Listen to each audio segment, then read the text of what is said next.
Olá, amigos, uma boa noite a todos, uma alegria, uma satisfação poder estar novamente aqui com vocês, pedindo a espiritualidade que nos ampare, que nos auxilie na realização desse trabalho de exposição doutrinária, que as nossas palavras sejam sempre no sentido de levar o amparo, o consolo, o esclarecimento àqueles que necessitam. Então, com essa rogativa, nós damos por aberto mais esse trabalho de exposição doutrinária da nossa Sociedade Espírita Jesus. Todos nós ansiamos e desejamos a paz.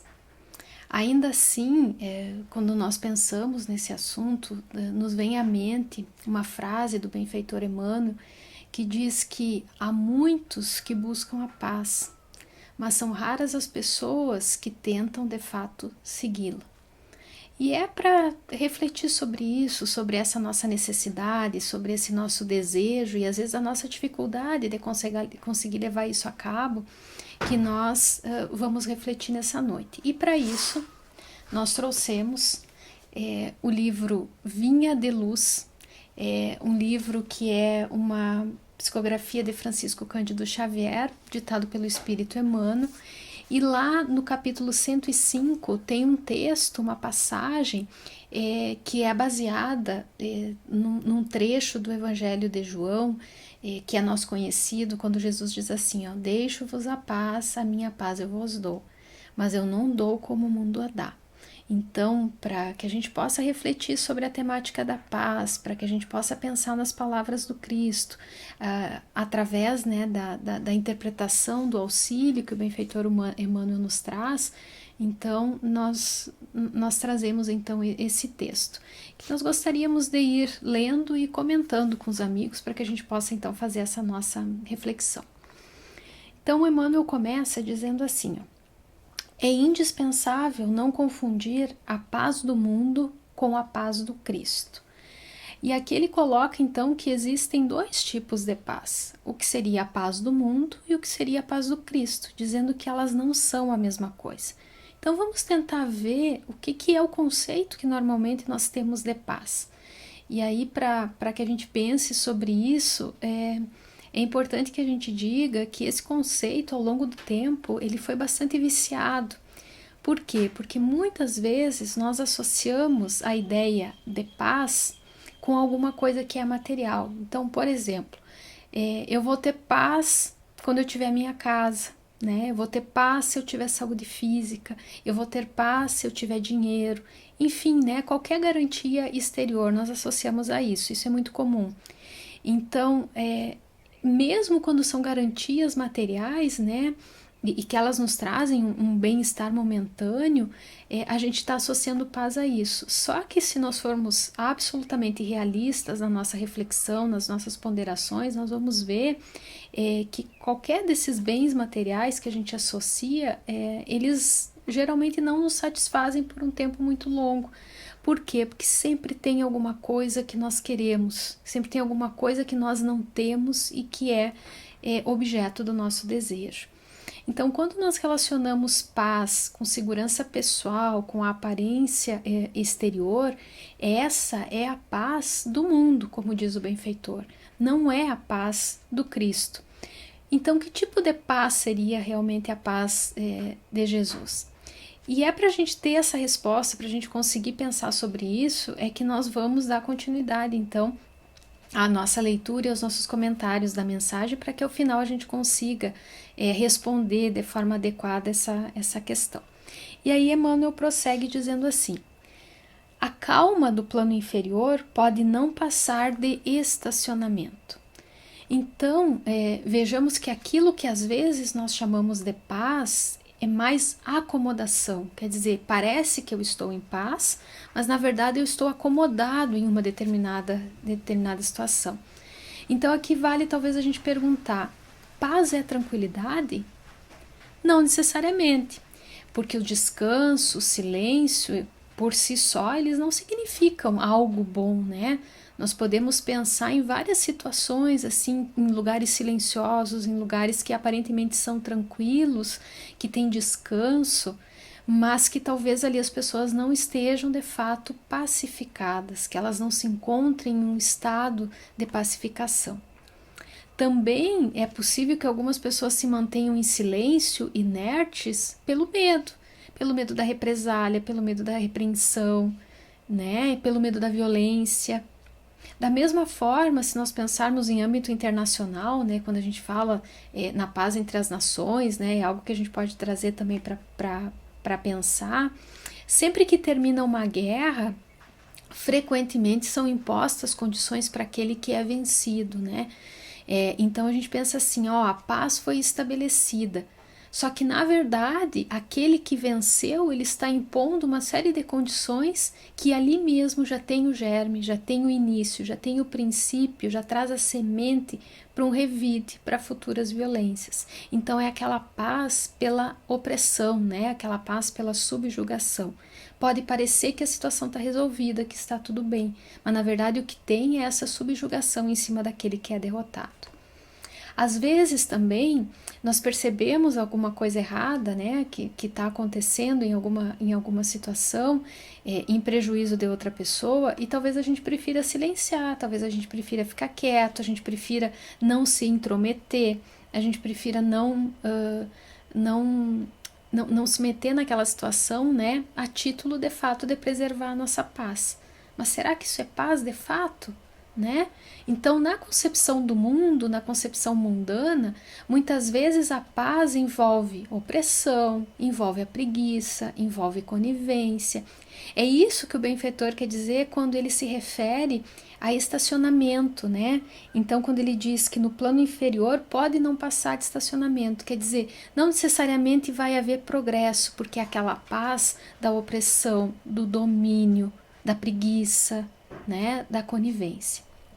E ele vai seguir a mensagem dizendo que, né, fazendo um contraponto agora do que seria uma paz mais ativa, ele vai dizer assim: a serenidade das esferas mais altas significa trabalho divino a caminho da luz imortal. Então, aqui o benfeitor vai associar a paz a algo ativo, a algo que é dinâmico, como o trabalho, né, em prol do desenvolvimento humano, em prol do nosso próprio desenvolvimento. E esse tipo de paz, que é uma paz ativa, né, ela vai ser desfrutada realmente por quem busca, por quem se esforça, por quem trabalha efetivamente no bem. É uma paz operante e ela é uma paz também que reflete o estado daquele, né, que pode observar os seus próprios atos com tranquilidade. Então, quer dizer, alguém que faz alguma coisa e, ao fazer, consegue observar aquilo que foi feito com tranquilidade. Essa é a paz que o benfeitor nos coloca ali. Mas essa paz tem a ver com o cumprimento do dever, né? Por essa perspectiva, então, nós podemos pensar que a paz, ela não é algo que alguém nos dá, ela não é um presente, ela não tem a ver com algo exterior, mas ela é uma conquista. E desfrutar dessa paz pressupõe um esforço, e aí um esforço em burilar o nosso próprio caráter, em vencer as nossas más inclinações, em promover o nosso crescimento, né? em ter um empenho em relação ao nosso desenvolvimento espiritual, ao entendimento e à compreensão daquelas coisas que realmente são importantes para nós, do estabelecimento de prioridades. Enfim, nós poderíamos dizer que apenas se pacifica quem vai procurar desenvolver as suas virtudes, né? Pelo estudo, pelo trabalho, pelo esforço, pelo empenho, e que vai utilizar esses recursos novos, né, que vai adquirindo com o passar do tempo na construção do mundo melhor, pensando que nós, enquanto seres gregários, né, que vivemos em sociedade, colaboramos o tempo todo para o estabelecimento do progresso. Então, quando Emmanuel fala na questão do trabalho, né, de serenidade envolvendo o trabalho, é nesse ponto que ele está focando. E prosseguindo então com a mensagem, nós temos o seguinte: o mundo consegue proporcionar muitos acordos e arranjos nesse terreno, mas somente o Senhor pode outorgar ao espírito a paz verdadeira. Então aqui novamente Emmanuel vai nos dizer que a verdadeira paz, ela não pode ser dada pelo mundo.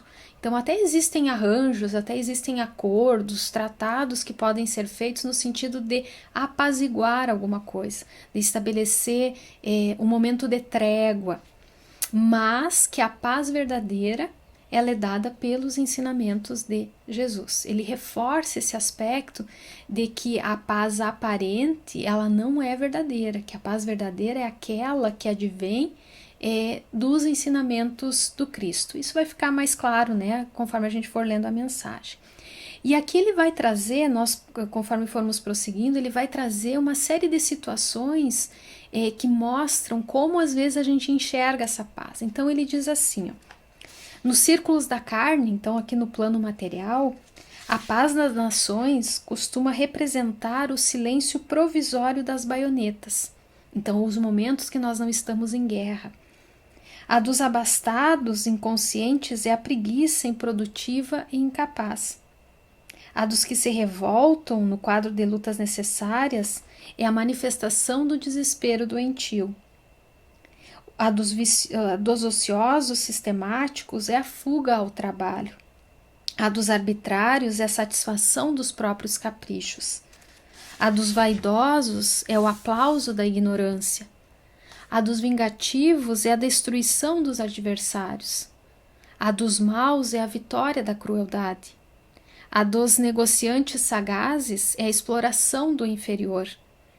A dos que se agarram a sensações de baixo teor é a viciação dos sentidos. A dos comilões é o repasto opulento do estômago, embora haja fome espiritual no coração. Então aqui Emmanuel traz uma série de situações, né, que mostram como aparentemente algumas situações podem trazer paz. Eu sinto fome, eu tenho comida, aquele que tem mais do que o necessário, que não precisa trabalhar, a vitória da crueldade, da exploração, enfim, né, uma série de situações, aquele que consegue a sua vingança. E aí a gente pode reforçar que silêncio, descanso, tranquilidade não necessariamente envolvam algo bom, né? Porque nem todos que vivam assim, eles estão pacificados. Então, quer dizer, eu consegui meu objetivo, eu estou em paz. Será? Dentro desses exemplos que a gente viu aqui, será que acontece dessa forma mesmo? E uma coisa a gente já pode observar, a gente já pode afirmar. A paz do Cristo, ela não se identifica com a inércia, né? Com algo parado, com algo estacionado. Pelo contrário, a paz do Cristo é um estado de consciência que é feito sim de serenidade e de harmonia. É um silêncio interior que não depende das ocorrências do mundo. E aqui é um ponto muito importante para a gente reforçar. A verdadeira paz, ela não está sujeita às inconstâncias do mundo exterior. Então, não importa o que acontece lá fora, nós precisamos estar em paz. Então, alguém pode estar vivendo num ambiente bastante tumultuado, com bastante desafios, com bastante obstáculos, mas ele interiormente, né, internamente, ele está pacificado. Ele entende a situação, consegue dar conta, né, de como precisa encaminhar as situações, está pacificado. Então, a paz verdadeira, ela não é algo exterior, que alguém nos impõe, que alguém nos diz que agora vai ser assim. Ela é uma conquista nossa, é uma conquista interior, e que não importa o que esteja acontecendo fora, o importa é o que está acontecendo dentro, né? Às vezes a gente ouve algumas pessoas dizerem que gostariam de mudar de cidade, gostariam de mudar de bairro, enfim, gostariam de mudar para não ter mais os problemas. E aí a gente pensa assim, será que os problemas não vão junto, né? Até que ponto o lugar ele vai interferir, né, na solução daqueles problemas? E quando a gente reflete nesse sentido da paz como alguma coisa interior, é bem isso, né? Não importa onde nós estejamos, nós precisamos estar bem, né? Nós precisamos estar pacificados. Essa mensagem assim, né, que o benfeitor vai nos trazer. E ele continua a mensagem dizendo o seguinte: há muitos ímpios, caluniadores, criminosos e indiferentes que desfrutam a paz do mundo. Sentem-se triunfantes, venturosos e dominadores no século. A ignorância endinheirada, a vaidade bem vestida e a preguiça inteligente sempre dirão que seguem muito bem. Então, qual de nós já não viu situação assim, né? De que parece que a opulência, de que parece que a dominação, daqueles que vencem, tudo se resolve muito bem. E aqui nos lembra uma fala da benfeitora Joana de Ângeles, que ela diz que na visão do mundo, e aqui a gente reforça isso que nós estamos falando, é a paz do mundo, na visão do mundo, a segurança pessoal é o resultado de ter, que se manifesta pelo poder e recebe a resposta na forma de parecer. Então parece que nós estamos bem, parece que está tudo certo, mas na verdade não está.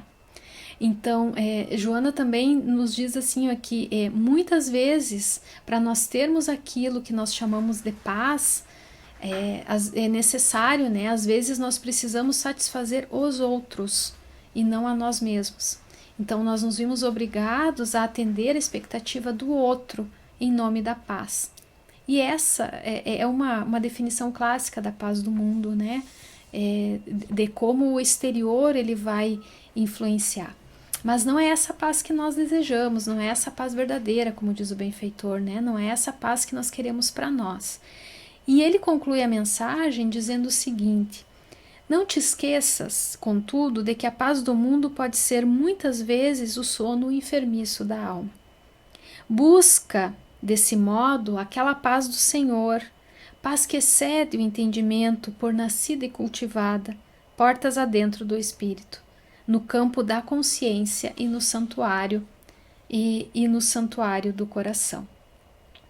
Então, essa paz que está associada à letargia, que não nos impulsiona para frente, ela não deveria nos servir, né? Por outro lado, a gente pode afirmar que justamente a paz do Cristo é uma decorrência das vivências dos seus ensinamentos, né? Daquilo que ele nos deixou, daquilo que ele exemplificou.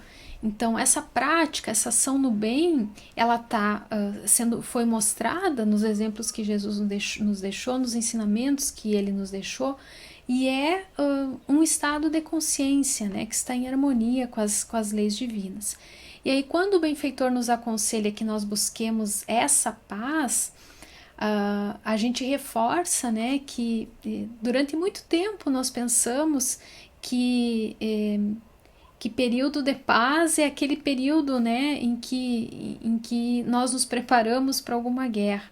E isso não está em acordo com os ensinamentos do Cristo. Esse tipo de paz não era a paz que Jesus falaria. Então, quando ele diz assim, ó, eu deixo a paz, mas não a paz do mundo, né? Por quê? Porque ele jamais impõe, ele jamais violenta consciências, né? Ele jamais desrespeitaria o ritmo de cada um de nós. Então, o que Jesus faz é nos convidar a segui-lo, né? A seguirmos os seus passos, cada um a seu tempo, cada um no seu ritmo, cada um à sua maneira. Jesus jamais imporia sua paz por algum tipo de guerra, né? Ele veio simplesmente recolher aqueles que estão prontos, aqueles que já sabem, né, que aquele caminho é o caminho da verdadeira paz. Então, a paz do mundo não poderia ser endossada por ele. E aqui, meus irmãos, vale a gente ressaltar algumas coisas, né? Felicidade não necessariamente é paz, não são a mesma coisa, né? A paz, ela não vem com a bonança, ela não vem com o descanso. Então, paz é a consciência do dever tranquilo, não é o sossego. Paz tem a ver com o estado de consciência, né? Não nos iludamos pensando que estar em paz é estar parado, é estar ocioso.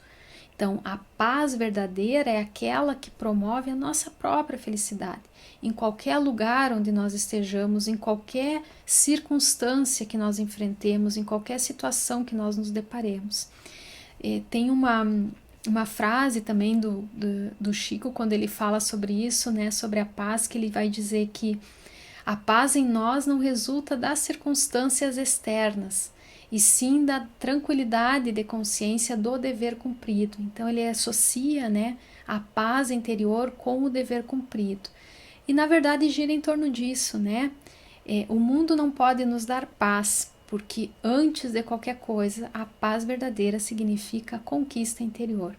É o indivíduo que dá paz ao mundo. Ele vai construindo essa paz dentro de si mesmo, no seu coração, através, né, do dever cumprido, e depois essa paz vai se espalhando dentro da sua vivência em sociedade. Mas aí a gente poderia perguntar, né, por que é tão difícil seguir o caminho, o verdadeiro caminho da paz? E aí nós recorremos, né, ao Evangelho segundo o Espiritismo, quando nós temos, né, a passagem que diz que o dever é obrigação moral diante de si mesmo, né, primeiro, e dos outros em seguida. Então, isso nos diz, se a gente levar em conta de paz enquanto dever cumprido, é que nós temos que percorrer esse caminho diante de nós mesmos, da nossa família, de como nós nos comportamos no nosso trabalho, enfim, nos círculos de relação que nós temos. E isso, óbvio que a gente sabe que não é uma situação fácil, né? Os desafios que se apresentam sempre são muitos, né? Mas o próprio Evangelho diz, né, que o dever é muito difícil de ser cumprido, porque ele se acha em antagonismo, justamente em contraponto com aquilo, né, que desperta o nosso interesse no mundo material. Então, às vezes nós nos propomos a realizar alguma coisa, e quando nós nos damos conta, nós nos deixamos empolgar por outros interesses, priorizamos coisas que talvez não sejam as mais importantes e que tem a ver com as nossas paixões, né, com os nossos vícios, e deixamos de cultivar aquela verdadeira paz, de seguir realmente aquele caminho para o cumprimento do nosso dever. Então, às vezes a gente se deixa seduzir, né, a gente se deixa impressionar por aquilo que é material, por aquilo que é transitório no mundo e que não vai acrescentar muito em relação ao nosso desenvolvimento. Mas como é que a gente sabe onde começa, onde termina o nosso dever, né? Nesse sentido, a espiritualidade nos deixa um roteiro, né, bem seguro, que está lá em O Evangelho segundo o Espiritismo. E eles vão dizer assim, que o dever começa no ponto em que a nossa atitude ameaça a felicidade ou a tranquilidade do nosso próximo.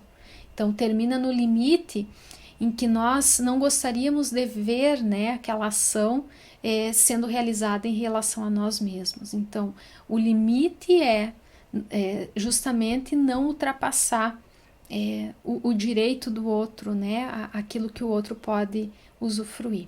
Então, vejamos que o cumprimento do dever é algo que envolve as nossas ações de forma muito concreta e que, quando nós conseguimos fazer isso, pode sim nos trazer momentos de muita paz, no sentido dessa consciência, né, de termos feito tudo o que está ao nosso alcance e de termos uma harmonia, uma tranquilidade, uma serenidade em relação àquilo que nos propusemos. E nesse sentido, meus irmãos, a paz do Cristo está à disposição de todos nós. Os seus ensinamentos estão disponíveis para todos. Mas é preciso que cada um de nós se empenhe, se esforce na prática, né, da lei de justiça, amor e caridade, que foi estabelecida por Deus e que pode nos ajudar a galgar esses degraus da nossa própria evolução espiritual e nos trazer de fato a felicidade que vem dessa paz verdadeira.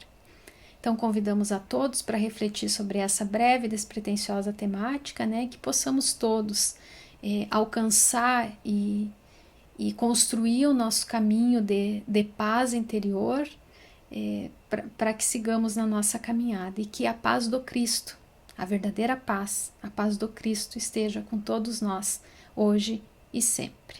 Que assim seja.